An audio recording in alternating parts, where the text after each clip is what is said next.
society is how it treats its women and girls.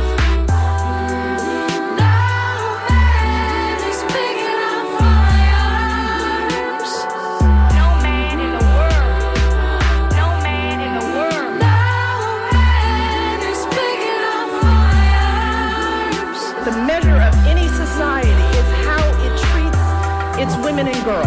We create the smart, powerful, creative, accomplished young women. We can fight. I'm here because of you. I'm here because girls like you inspire me. No man is big enough for us. Many of these girls have faced unthinkable obstacles just to attend school.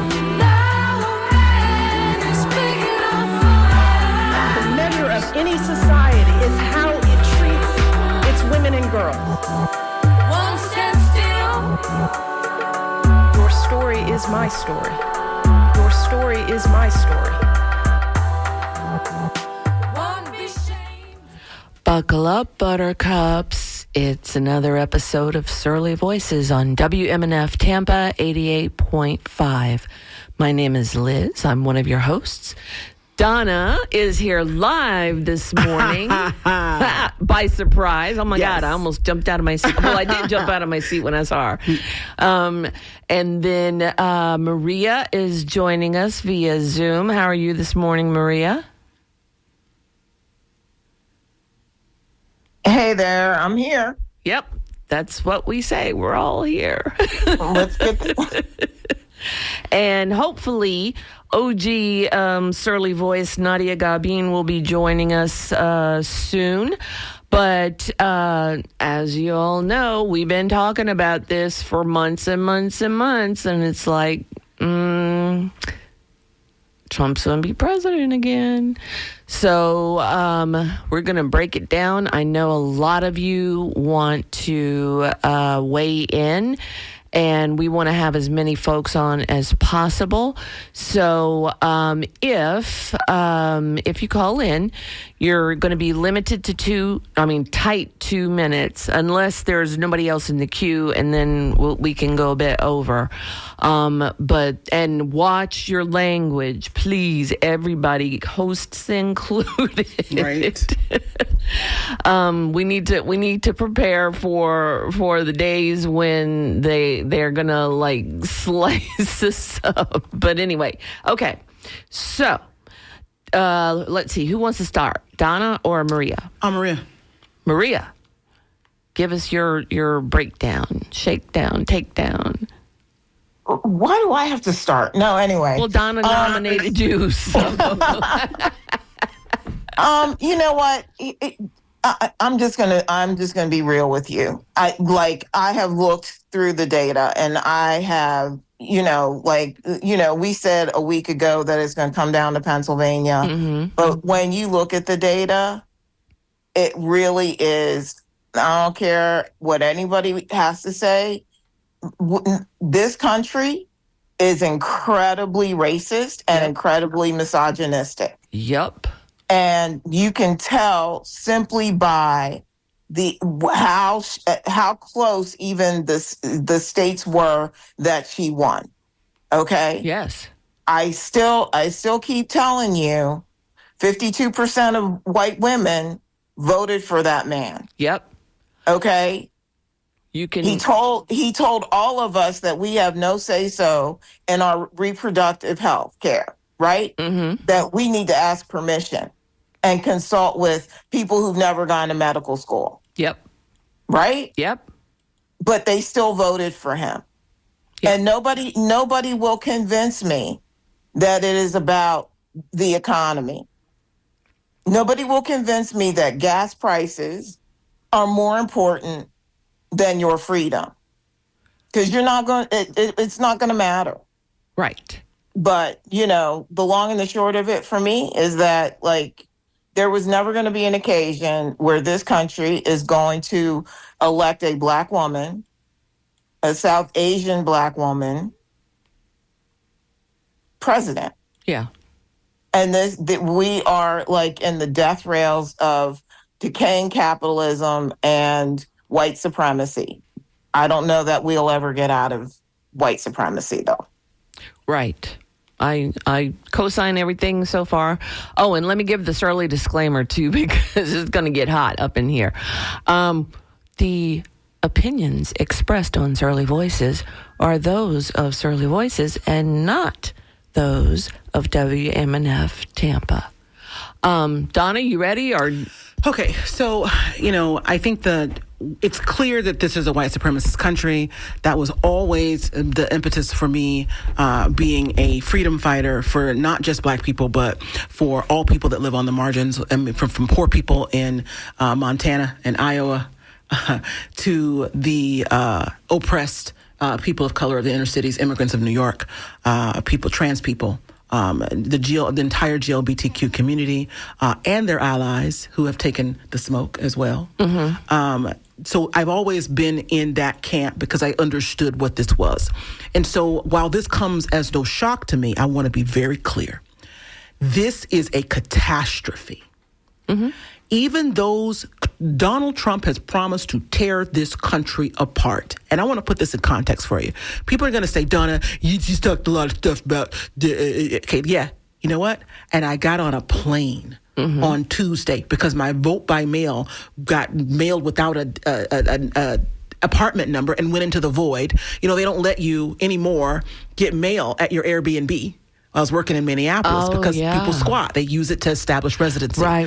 And so I'm sure that it was received by the maintenance man who then called the Airbnb host who said, that's my resident. And he said, don't give it to her.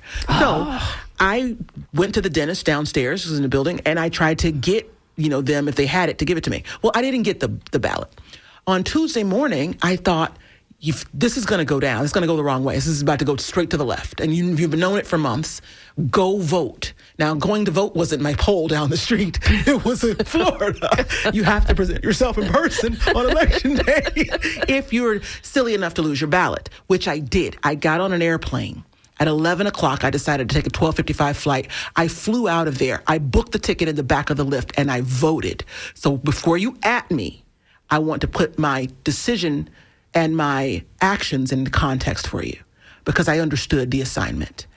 While I was working for the Harris Walz campaign in Minnesota, and I've been away from my house since July. My commitment is not something that I have to, tell people about who know me. They understand what this is. Having said that, I will say this. This is a catastrophe. Trump has promised white Christians they will not have to vote again. He has promised to tear this country apart. He has promised retribution against sitting officials of this country, right? People that we've elected. Yep. He has promised retribution. He's serious. And there's no one can touch him. He's a president in his second term. He has the mandate that a Republican hasn't had for a couple decades almost, right? Mm-hmm. He is angry and he's very glib. And when he came out to do his speech, and I'll cut myself off and y'all can get back to it. When he came out to give his speech, that's when it hit me. He was glib. He was coherent. None of the gibbering, none of it. He was a man in charge of his faculties. He was on it. The same way Kamala Harris seemed to get lucid after when she gave her victory speech. That was the finest presentation that I saw of her in the entire 100 or so days. She was lucid, she was powerful, she was purposeful, she was intense. That was the Kamala Harris that I probably could have really gotten excited about, not just vote for preemptorily so that I wouldn't get the smoke from my public, right? Right. That's all I got. All right. I will keep my remarks brief because we already have 3 people on hold. I lay the entire blame for this on the Democratic Party leadership. And I will expound on that later, but let's get to these folks that are on the line. First up, William in Tampa. Hi, William. Good morning. How are you? Fine. How are you? Good.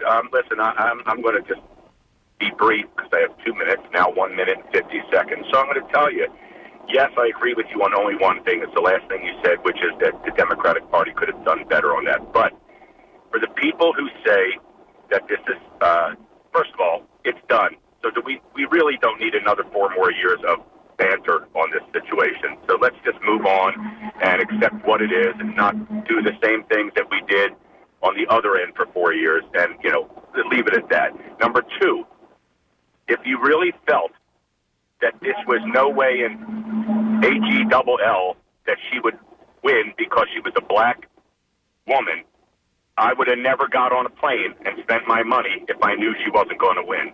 So that was just wrong. I have nothing more to say. It's a great country. Love it or leave it, baby. All right. Well, he forgot that there are other people running for office and other issues on the ballot, right? It's not just it wasn't just a presidential election, sir. But I get it. But I voted because it's important to vote. I'm a campaign worker. I do contracts, and when they vet us, if you're not voting, how can they invest in your intent? Right. And I vote every time something comes around, too. Yeah, you have to But from the comments he just made, I suspect he probably voted for Trump. I gathered. He was happy with the outcome. Right. So let's move on. Yeah. It's like, just, where was that happiness before January 6th? That's what I want to know. Yeah. Hey, It's over. He's not gonna suffer the consequences of what happens, of this court and of the policing and all of these things. So let's go on. Move on. All right, Fran in Largo. Hi, Fran. Oh, yes. Hi. Yesterday morning, I woke up and I felt like I had been raped.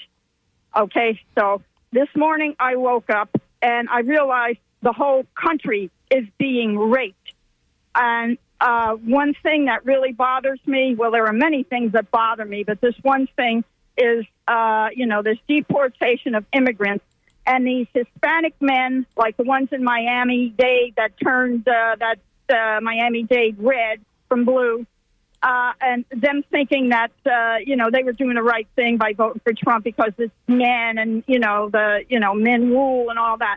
I think they are going to suffer a lot of consequences that they didn't even realize. Of course. And, yes, they are. And another one that really bothers me is Elon Musk. He is just looming like some big monster. I don't know what he's going to do. I don't know what he's going to try to do to the federal government when Trump implants him in his cabinet. So that's what I wanted to say. So I don't want to waste time for anybody else. Okay, thank you. Thank you so much, Fran. All right, Dina, and it may be DeAndre. We'll see you in a second. Hello.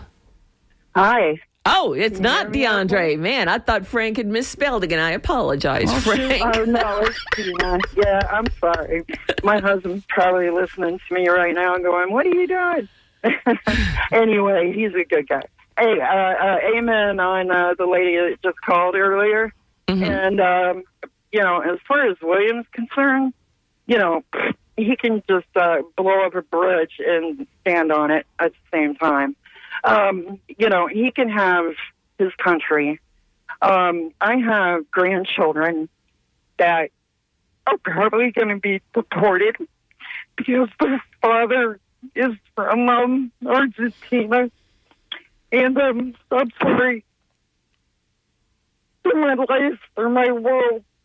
And, I have a 13-year-old granddaughter. And he raped her.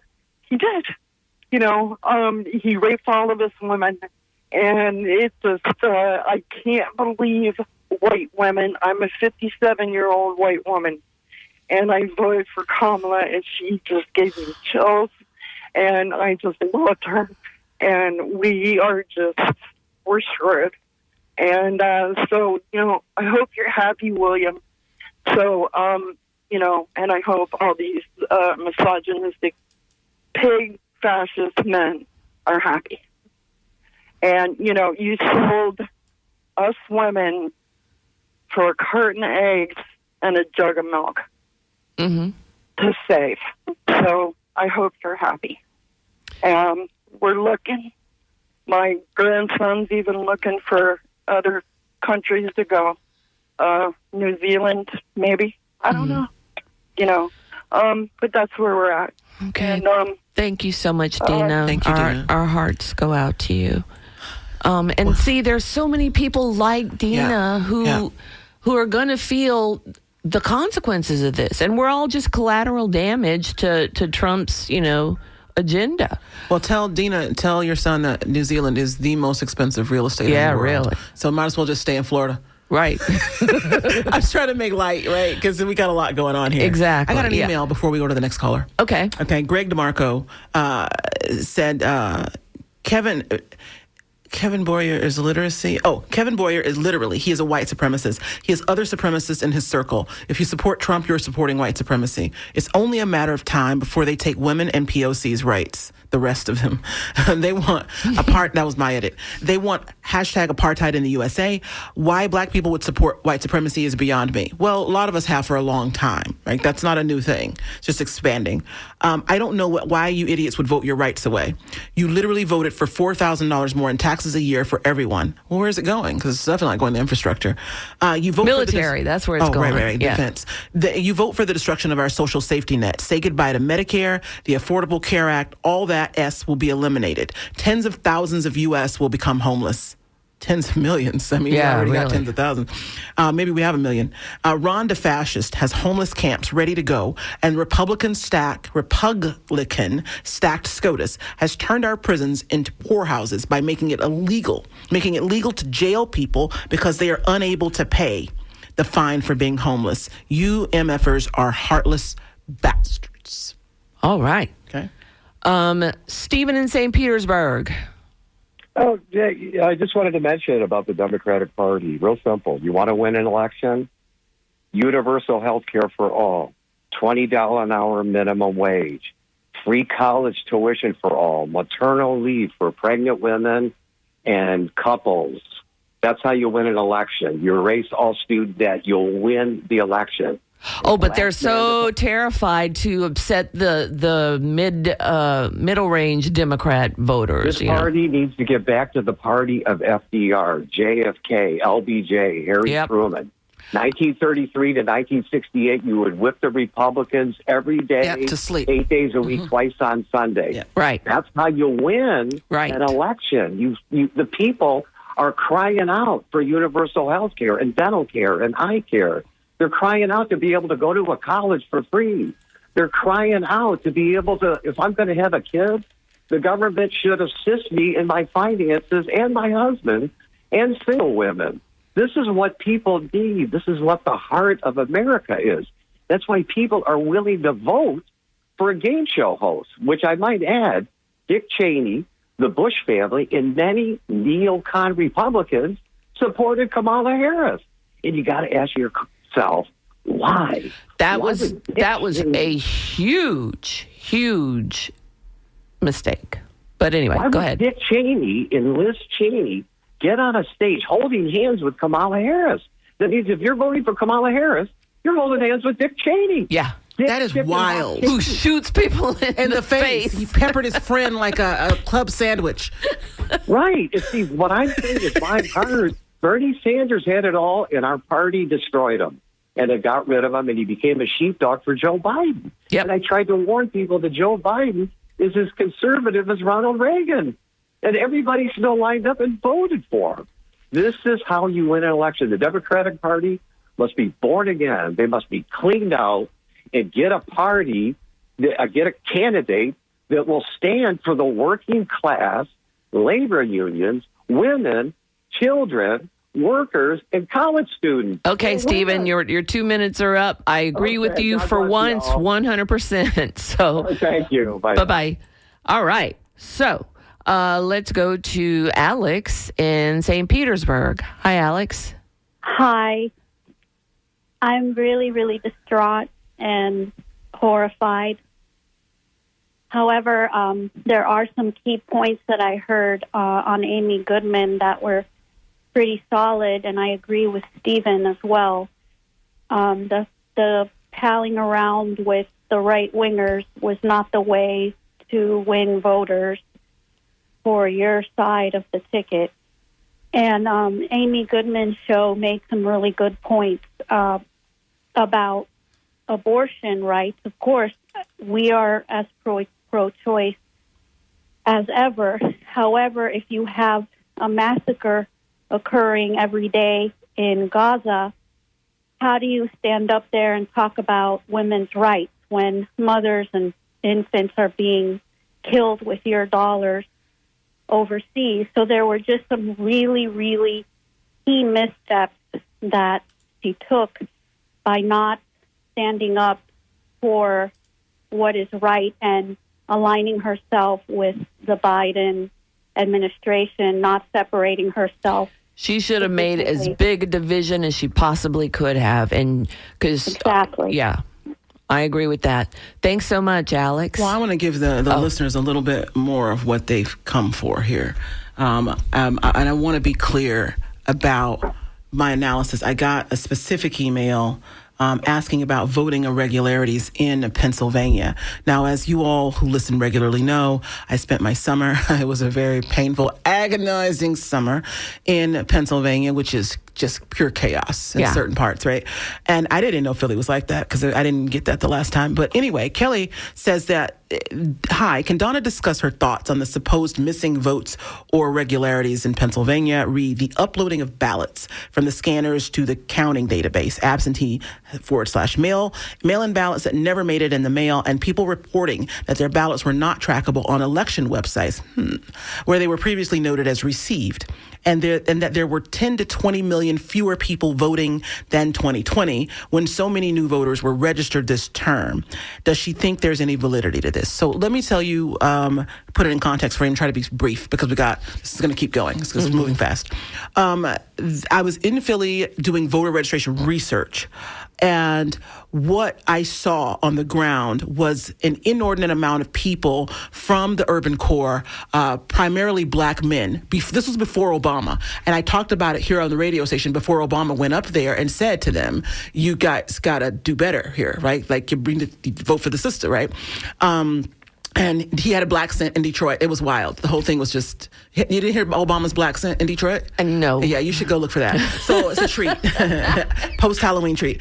And I brought this to you guys from the field and told you that black men were registering to vote. Yes, First time black men were registering to vote in anticipation of voting Republican for Donald Trump. And that Philly was going to be a problem and Pennsylvania was going to go to Trump because when I drove to the Poconos to do a training in Binghamton, I saw all of the homemade signs. People went into the local printer, probably in Philly, and printed these massive signs so they could put on the backside of their land facing the highway. Well, a lot of those places are Trump territory anyway. Right. However, in the city, if people start voting for Trump in Philadelphia, Montgomery County, there are 5 counties in Philly. When people start voting for Trump in those counties, that was going to signal a problem because that meant that Trump was recruiting people, even more people in the Redlands, right? If this is happening in blue territory. So there were more people, Kelly, that voted, black people in the urban core that registered to vote for the first time. And I don't know if you know it or not, but Amina, our other Surly Femme, brought this forward yesterday, Kelly. 64% of first-time voters went to Donald Trump. Those were the people who were listening to Elon Musk, hoping to win the $1 million. Those were people who believed that well, anyway, I need to say this. Kamala Harris going right. DeMarco is saying she went right and lost. We've been trying to say this. And forever. I do not believe, and I want to be clear, I don't believe that Kamala Harris lost because of the left or anything the left did. Although I commend the uncommitted movement in Michigan for standing their ground. But what I'd like to say about that is Dick Cheney, you brought that forward earlier, moving to the right to try to bring in Republican voters. What we needed to do was excite the left. Yes. We needed to excite the left. And so when I hear people say that it was the left bullying, it was Michigan, what about Philly? What about Arizona? What about Georgia that brought out the vote for Ossoff and Warnock? I was there on the ground when we won awards for the research we did down there. It was incredible. Everyone was lit up. Give us a candidate and we go to the polls. Right. So some of this egg that we're throwing around, this is a white supremacist country. It was also a white supremacist country. This, and I'll say this because I'm all over the place. This was a white supremacist country when Obama was elected. Yes. So what's the difference, guys? Give me a call. Ain't no difference at all. Come on. Women. Yeah. Women, white women voting to keep their proximity to power. Yeah. It's the Daughters of the Confederacy. But that one statistic about first-time voters, though, Donna, I thought it was 54%, not 64%. I'm pretty sure it was 2/3. It was a lot. Yeah. Black women, of course, got the assignment. There were lots of still people. 54% is high, but yeah. It's incredibly skewed toward the white women and how they voted. Let's go to Jack. But wait a minute. I got to stop this line of reasoning, right? I have to stop it.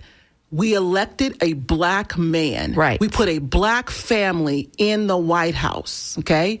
So were we white supremacists before or after that? Did we stop being white supremacists during the Obama's two terms?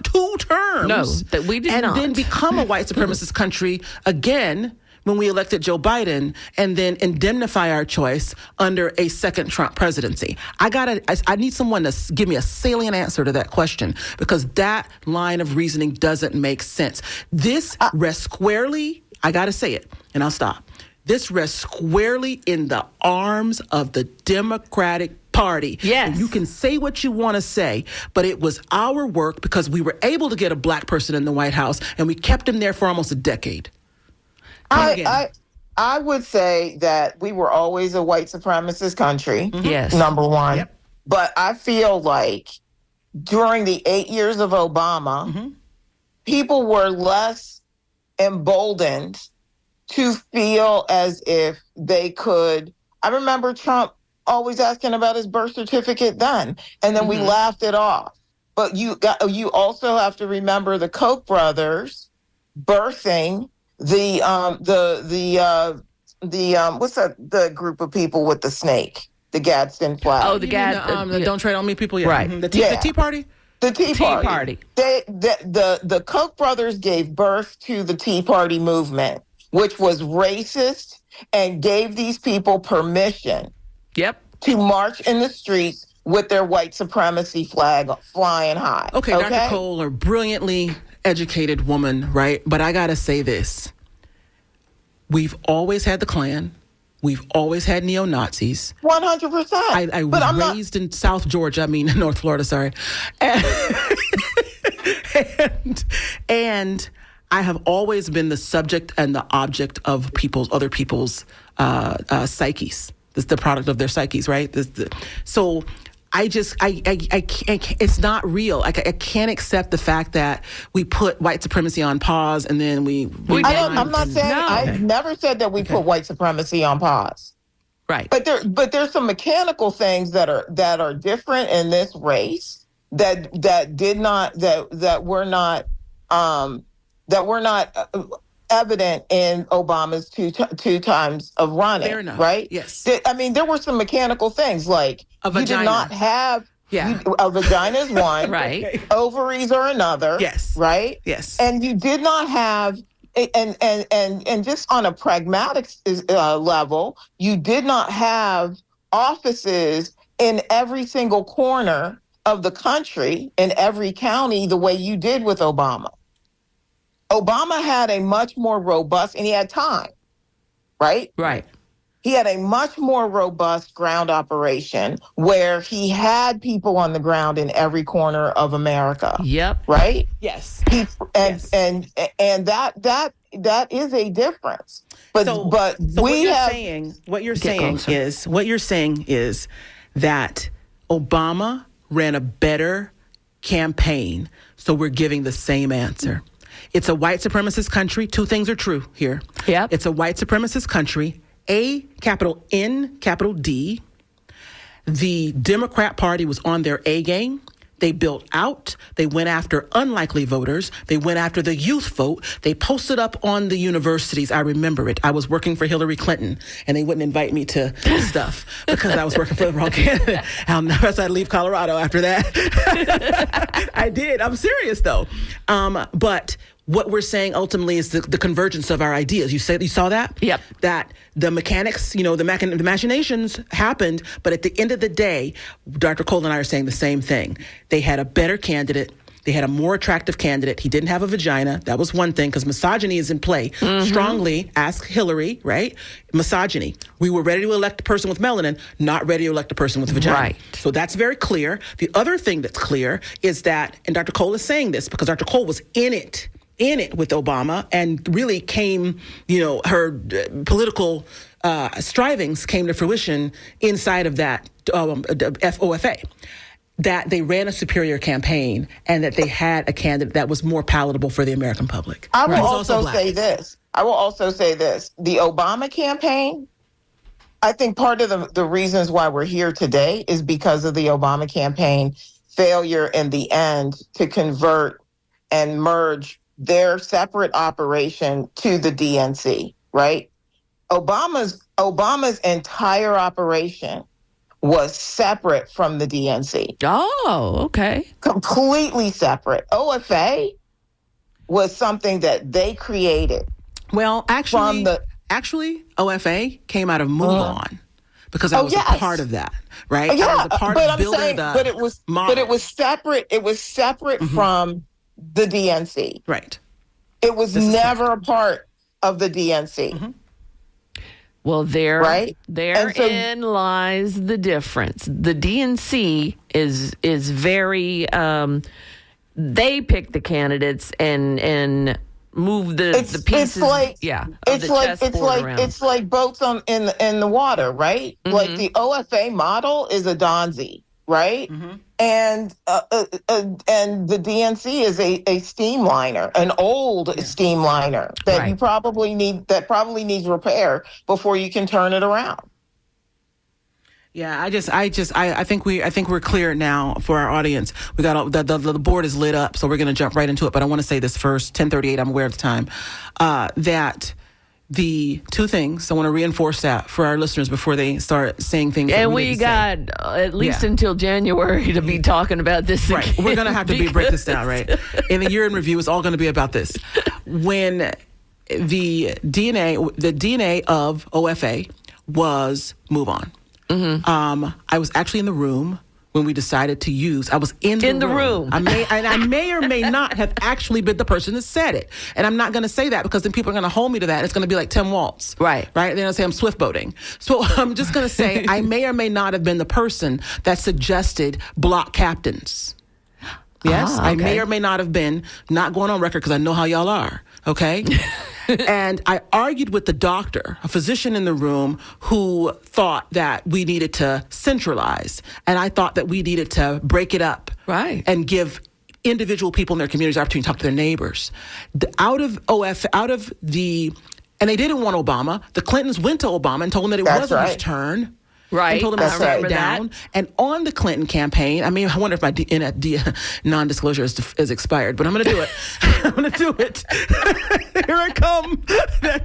That Bill Clinton was crazy on this campaign, and he screamed at us every day on the conference calls. Oh, wow. He was out of control. And when he couldn't see his wife rising in the polls, he cussed us out. Oh, yes, ma'am. Yes, ma'am. I'm going to stop. Well, all right. Let's get to Jack and Dover. Hi, Jack. Hi, Donna. Hi, Liz. I'll try to make mine as brief as possible. Okay. I am sad that Ms. Harris didn't win, and I think that our future lies in our children, and I think that if they bring back the show, Are You Smarter Than a Fifth Grader, and do an episode on political science where they put questions up there like when Donald Trump said, I don't care about the fake news if somebody gets shot, if they're trying to shoot me, if they shoot a news reporter, and then have the kids, the 5-year-old, answer, should you vote for someone like this, yes or no? Just simple yes or no answers. And then do that, with Ms. Harris, on some of the things that she possibly lied about. And I kind of think that the conclusion will be, if there was a question about Joe Biden, should there be age limits on presidents, the kids would answer yes. And I just think that the kids are probably smarter when it comes to who they would pick for president than the adults are. And, that's just the way I feel. All right. Thanks so much for calling, Jack. You're welcome. All right. Bye-bye. Gary in Clearwater. Well, hello. Hello. I just feel like I got sucker punched. Yeah. And I just need some encouraging words from you guys. Can you give it to me?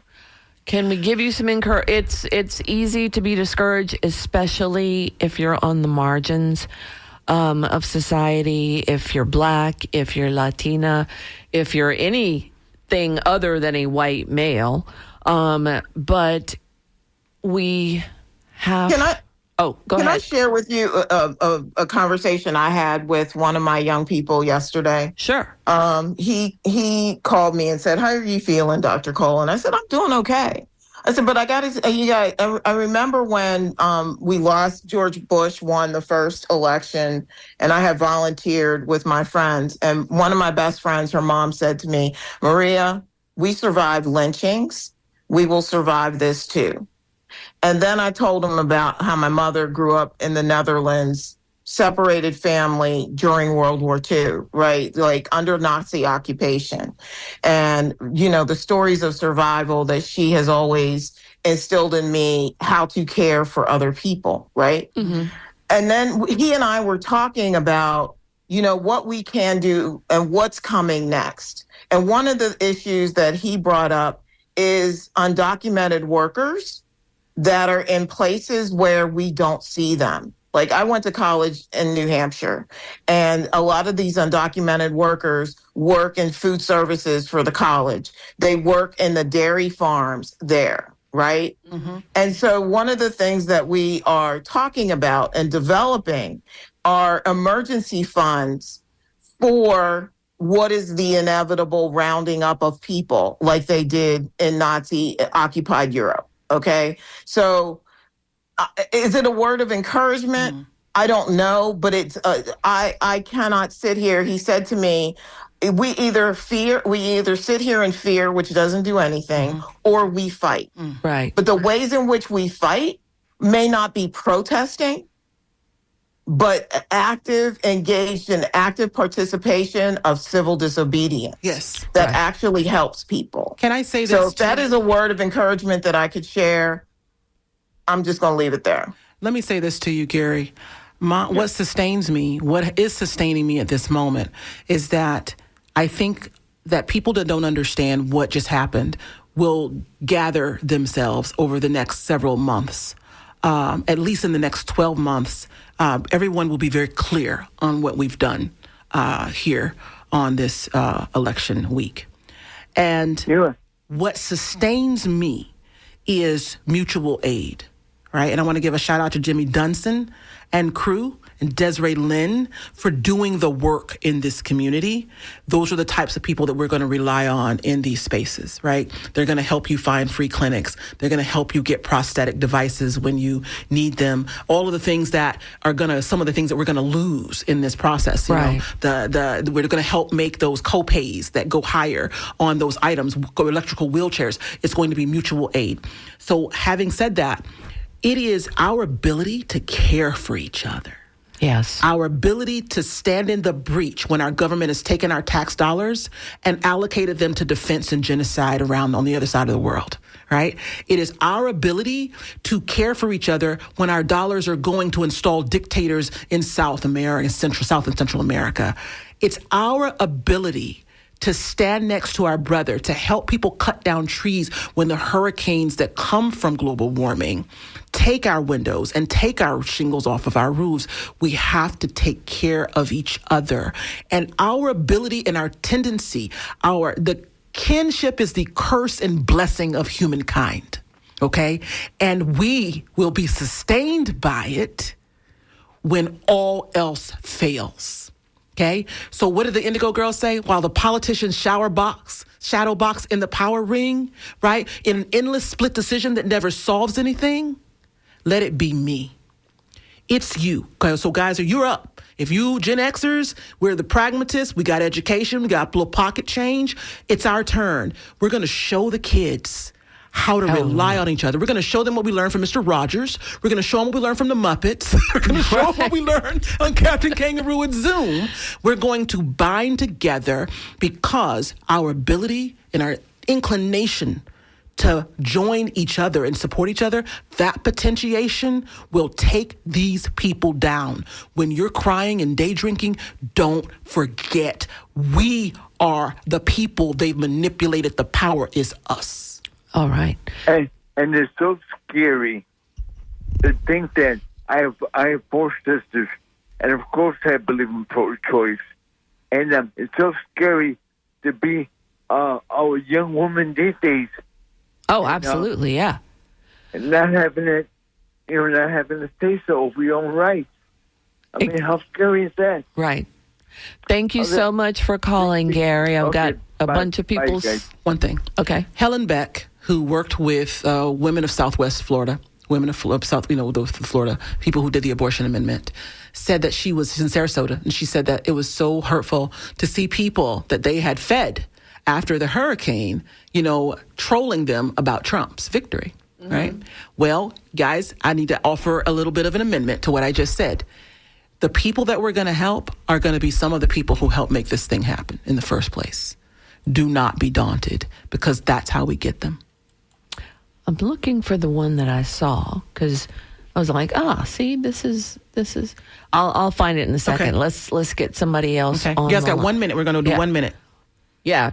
Lightning around now, because it's been stacked from jump. Yeah. All right, Sarah in Tampa. Hi, you guys. Thanks for taking my call. I'll make it really brief. Let's not forget that Obama had the House. He had the Senate for 2 years. And what did he do with it? He spent an awful lot of time pussyfooting around trying to make nice with a man who hated him, Mitch McConnell. Yep. And the other thing that I just want to point out is that, yes, we are a white supremacist nation. Mm-hmm. There's no secret about that. Right. But the underbelly is we are a misogynistic, patriarchal. Oh, shoot. Yes, we are. Yes. And for me, bringing out Beyonce and Oprah and all that was insulting to me. Right. I was insulted. And this Julia Roberts commercial, your husband won't know. Vote inside. Yeah. But I think they should have started that earlier, though. I actually liked that. Did you? I actually liked that because in the field canon, we say when you go to a door and a man tells you, my wife and I are voting for Kamala Harris, Donald Trump. Don't believe him, because women tend to vote to the left of their husbands. So they kind of captured that. Yeah, but this election really came down to, for me, yes, white supremacy, but vicious misogyny. Oh, speaking of, thanks for calling, Sarah. Sure. Hang in. We're gonna. How about the trans commercial that Donald Trump had planned too, where he invested like $30 million into the commercial about trans people and going, she cares about they, them, and not you. I didn't see that. Did you guys see that? No. I saw it a couple of times down here, but that commercial played a lot. Who did the in commercial? Pennsylvania? Donald Trump did a commercial where he's talking about she actually had to employ a Trump policy while she was Attorney General, and that policy is about providing gender affirming services while people are in prison, right? Mm-hmm. And in the commercial, he says he cares about they, them, making trans people an issue for the campaign. Mm-hmm. God.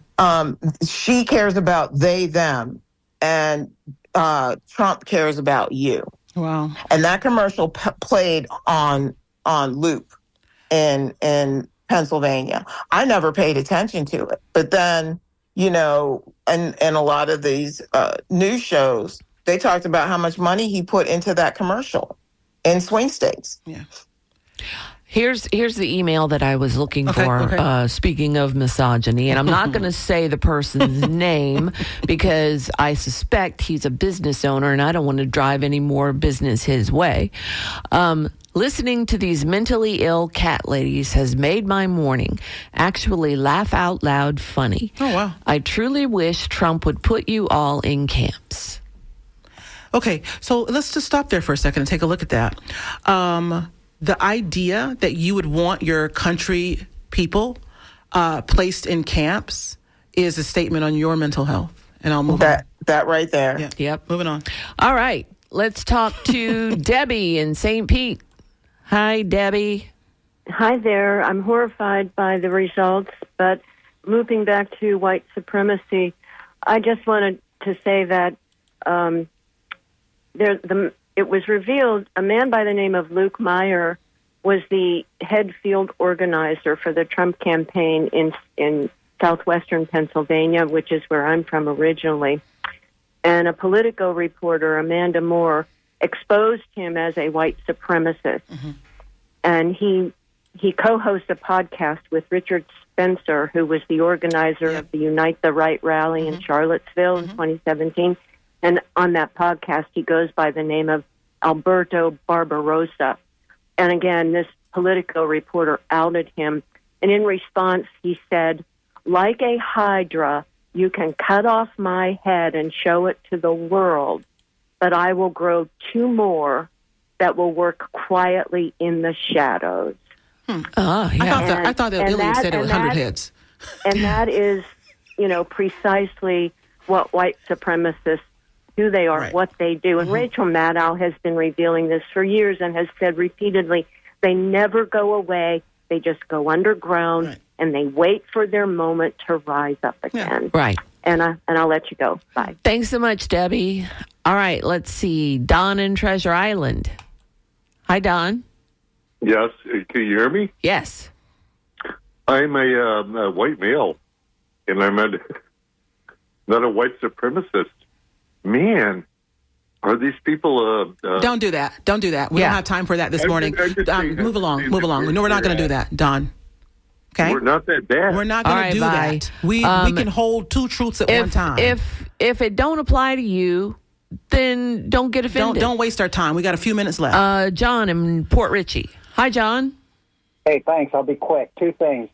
Going back to the FDR Democrats, that ain't going to happen until you get rid of money in politics and overturn Citizen United. And I got a prediction. By July, Trump's going to say we have the greatest economy ever. We got low inflation. Of course. And yet he didn't do anything because he's great. Well, him and the conservative media are great at gaslighting their Yes, it's all gaslighting. You're absolutely 100% spot on. Not all white people. Yeah. Well, let's go through these emails right quick. They're short. The Hello DJ from Val says, let's start the recall petitions for Trump and DeSantis now. Okay. Then someone just said, capital Amen, Donna, capital Amen, exclamation mark. I don't know what part that was about. But yeah. I think it was when I gave the mutual aid speech. Carol says, with all due respect, I am hearing hopium from this show. America has become Germany 1934. It is if the Confederacy won the Civil War. Let's not delude ourselves about what we have to do to fight back. Carol, I'm going to have that conversation in the woods with people that share my DNA, spiritual and physical. Well, as the white person in the room, let me give this perspective, Carol. What are we supposed to do? If we don't have hope, what do we have? That's what she's they getting want. hopium from us. Oh, well, she sounds like she's sad about having hopium, but okay, yeah. I got it. There's the context. Yes, so it is. We know what we have to do. We can't. This is a radio show, right? So, and we may hopefully not have to do anything that is outside of the realm of civil disobedience. And I by surly disclaimers in order right now. Yes. Okay. The opinions expressed on Surly Voices are those of Surly Voices and not those of WMNF Tampa. Okay. And also I need to add, we does not mean we here at the radio station. It means I sitting in this chair that's using this space right now to broadcast my voice. Someone says here, it looks like Wendy, so well said. Love you, ladies. Then Derek said, Kamala and Joe now have 3 months to implement her campaign agenda. If she wants to win in 2028, then she needs to start now. But we all know nothing will happen. Exactly. Yeah. We were talking about this last night. It's like Biden could put all kinds of stuff into play and nothing is going to happen. So if you want to direct your anger at somebody, direct it at Biden, who never should have been president in the first place. And that is a conversation I will have next week. See? Yeah. Years ago, it became clear that Bernie Sanders would be a popular candidate for the Democrats, as Stephen mentioned, but they care more about the donor class. That's a whole other show. We're going to do a whole show on that. I try to see some positive in Trump, perhaps a reduction in the military actions and more manufacturing in the U.S., but I don't know. The immigration policy definitely sounds too extreme, and there must be reproductive rights. I don't know. I hope for the best. And I need to say this, Jeff. If you want people to leave you want young people not to come to your state, and you want cutting edge industries like tech not to come to your state, you take away reproductive rights. You tell them that they can't have no weed, right? Right. It's like one or the other. Give us one. Right. So you've got, Target's Blessed Are the Womb dresses, right? And adaptogens, mocktails. No one's coming to your state. Hopium. Yeah. No one's coming to your state.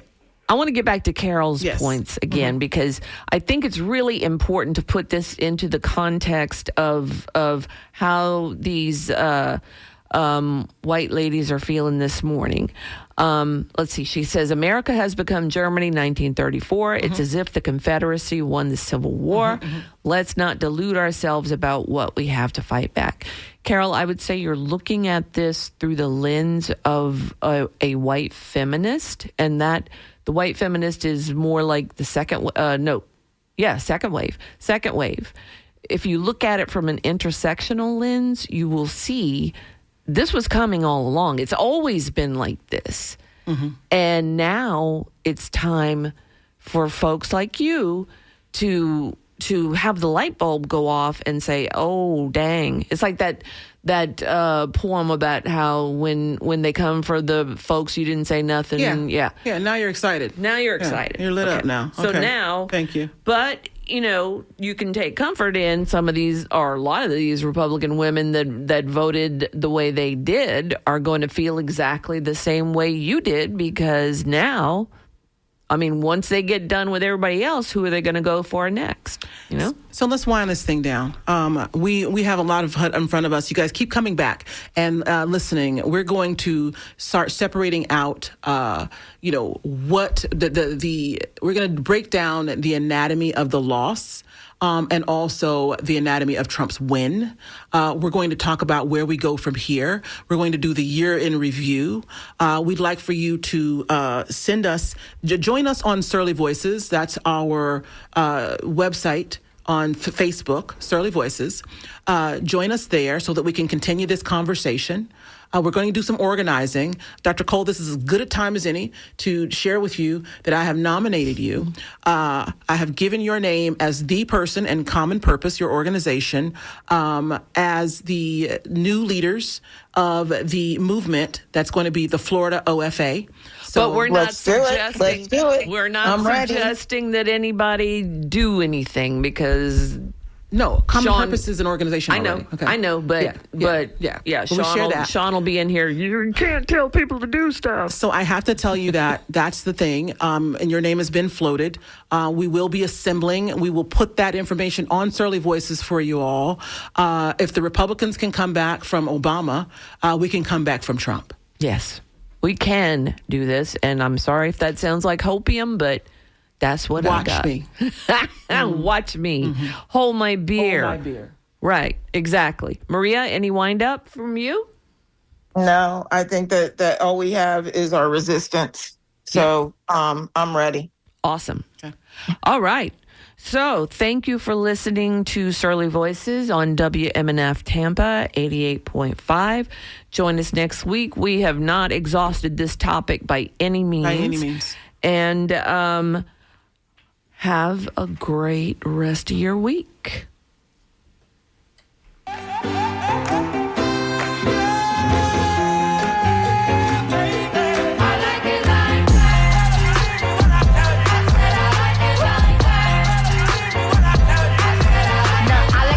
I like diamonds, I like stunning, I like shining, I like $1 million deals. Where's my pen? I'm signing.